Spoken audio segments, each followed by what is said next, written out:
कमाल हो गया दोस्तों। एक तरफ हमारे मोदी जी बीच चुनाव में इंटरव्यू पे इंटरव्यू दिए जा रहे हैं। एक चैनल को 3-3 बार बैक टू बैक इंटरव्यू दिए जा रहे हैं। ले इस अखबार को इंटरव्यू, ले इस चैनल को इंटरव्यू, और सारी महफिल कौन लूट के ले गया? प्रशांत किशोर। दोस्तों अगर नहीं देखा है तो फौरन से पहले इस वीडियो के बाद द वायर पर करण थापर, वरिष्ठ पत्रकार करण थापर का प्रशांत किशोर के साथ इंटरव्यू जरूर देखिएगा, क्योंकि इस इंटरव्यू के जरिए आपको पता चलेगा कि इंटरव्यू एक्चुअली में लिए कैसे जाते हैं। एक सवाल जिसके बाद प्रशांत किशोर पूरी तरह से एक्सपोज हो गए, वो प्रशांत किशोर जो आजकल न्यूज चैनल्स के हॉट फेवरेट बने हुए हैं, जो न्यूज चैनल्स में आजकल बैठकर भविष्यवाणी कर रहे हैं कि मोदी जी की सरकार फिर से बनने वाली है।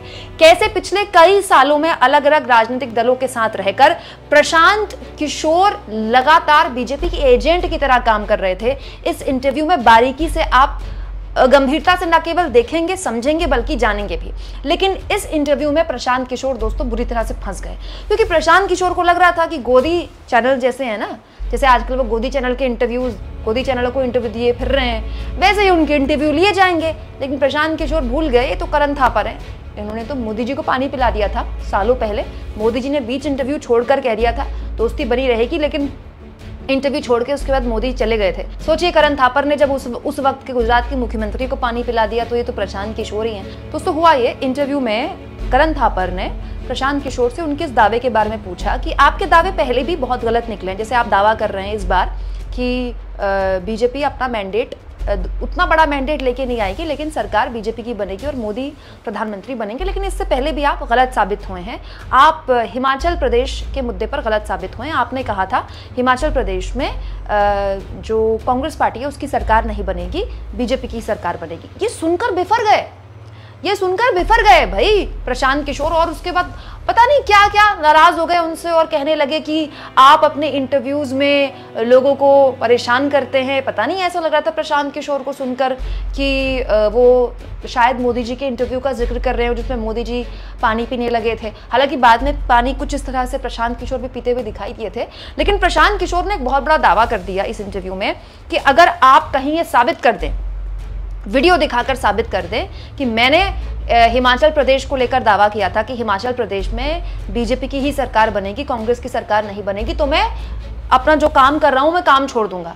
तो दोस्तों यहीं पर प्रशांत किशोर उसके बाद सोशल मीडिया में वायरल हो गए, क्योंकि ये देखिए प्रशांत किशोर का ट्वीट जिसमें उन्होंने 20 मई 2022 में दावा किया था, जिसमें साफ तौर पर लिखा है कि गुजरात में बड़ी जीत दर्ज करेगी बीजेपी और हिमाचल प्रदेश पे भी बीजेपी जीत दर्ज करेगी। जबकि गुजरात और हिमाचल प्रदेश के जब नतीजे आए थे तो गुजरात में हाँ बीजेपी ने दर्ज की थी जीत, और सबने गुजरात में बीजेपी की जीत का दावा किया था, लेकिन हिमाचल प्रदेश में कांग्रेस की सरकार बनी थी।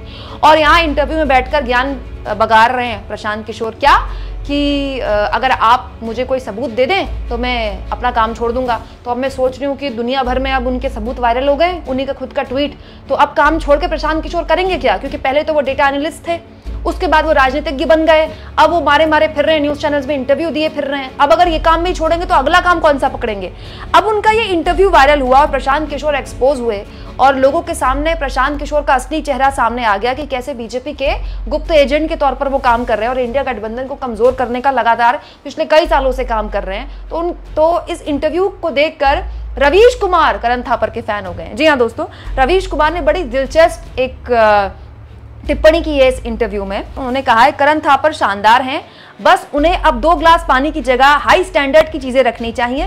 करण इंटरव्यू को इंटरव्यू की तरह करते हैं, गोदी चैनलों के एंकर अपना स्लॉट भरने के लिए करते हैं, उस दिन उनकी लगभग छुट्टी हो जाती है, ठीक उतनी देर काम करते हैं जितनी देर इंटरव्यू चलता है, उसके बाद समोसा और चाट की फोटो ट्वीट करते हैं, इंटरव्यू से 1-2 पंचलाइन निकालकर घर रेस हो जाते हैं। इसीलिए इन चैनलों में हर दिन किसी को इंटरव्यू के लिए खोजा जाता है। इस कारण दिल्ली में इंटरव्यू देने वाले इतने पैदा हो गए कि मुझे भी तंग करने लगे हैं, इंटरव्यू ले लो। दोस्तों काफी लंबा ट्वीट है। आखिर में जो रवीश कुमार लिखते हैं वो दिलचस्प चीज है। चुनाव में कौन जीतेगा इसे लेकर इस देश में 500 लोग दावा करते हैं, 250 गलत होते हैं और 250 सही होते हैं। इसमें तो बड़ी बात नहीं, लेकिन अगर इसी दावे के आधार पर किसी को एक दिन 5-5 इंटरव्यू होने लगे तो ये बताता है कि भले जीत रहे हों लेकिन प्रधानमंत्री के इंटरव्यू से कुछ निकल नहीं रहा।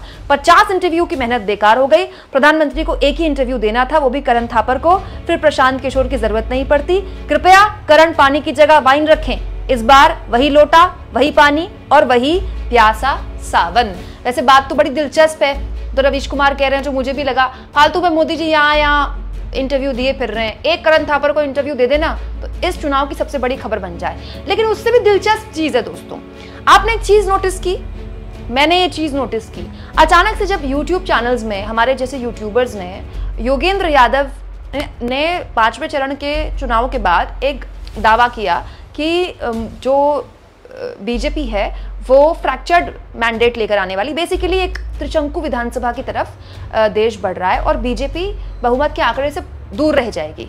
और सारे यूट्यूब चैनल्स ने वो खबर चलाई और सारे यूट्यूब चैनल्स ने उसके बाद उस पर व्यूअरशिप भी ली, मतलब लोगों ने उस खबर को सीरियसली लिया।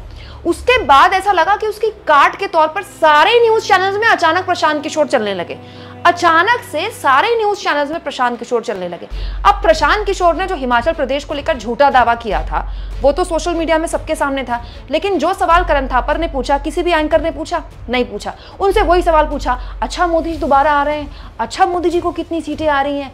एक नैरेटिव सेट करने की कोशिश जो प्रशांत किशोर के जरिए न्यूज चैनल वाले कर रहे थे ना, करण थापर ने पानी पिलाकर उस नैरेटिव की धज्जियां उड़ा दी दोस्तों। इसे कहते हैं इंटरव्यू। दोस्तों प्रशांत किशोर का एक्सपोज होना न केवल दिलचस्प है बल्कि एक सबक भी है राजनीतिक दलों के लिए। कुछ साल पहले आपने खबर सुनी होगी, गोदी चैनल्स ने भी चलाई थी, इस पर बहुत आर्टिकल्स भी छपे थे। वरिष्ठ पत्रकार स्वाति चतुर्वेदी ने ये खबर ट्वीट की है जिसमें उन्होंने लिखा है कि उन्होंने ये खबर ब्रेक की थी एक रिपोर्टर के तौर पर एनडीटीवी में और गल्फ न्यूज़ में कि पीके यानी कि प्रशांत किशोर कांग्रेस के साथ बहुत हाई लेवल मीटिंग कर रहे हैं और ये चर्चाएं उठी कि प्रियंका गांधी, राहुल गांधी और सोनिया गांधी को बाकायदा उन्होंने प्रेजेंटेशन दी थी ये बताने के लिए कि कांग्रेस किस तरह से चले, आप मुझे सौंप दीजिए। लेकिन राहुल गांधी ने इसको लेकर साफ इनकार कर दिया था। राहुल गांधी को उस वक्त प्रशांत किशोर पर भरोसा नहीं था।